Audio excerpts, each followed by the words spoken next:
Whether or not the use of vitamin E for wrinkles is effective, there does not appear to be any danger in using products that contain it for this purpose.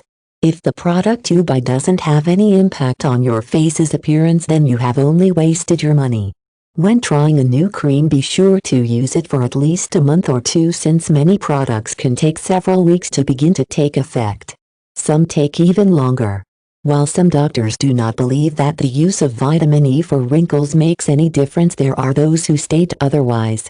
Many creams on the market contain this ingredient, although they also have many others which may impact each particular item's effectiveness.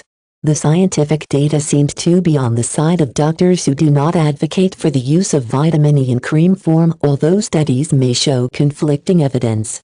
Although using a vitamin E cream may or may not reduce the signs of aging, eating a diet with sufficient levels of this vitamin can be beneficial to your complexion.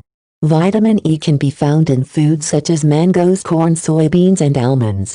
It is a powerful antioxidant that helps protect tissues from damage caused by free radicals within the body.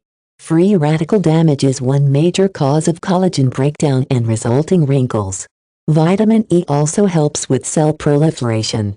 This means that it allows skin cells to renew themselves more efficiently, leading to softer and more vibrant skin. Even if you choose not to use vitamin E for wrinkles in the cream or lotion form, you should still ensure that you are getting adequate levels of the vitamin in your diet. If you are deficient in this vitamin, you can also take an over-the-counter supplement that is designed to help with younger-looking skin. Speak with your doctor before taking a supplement containing vitamin E for wrinkles.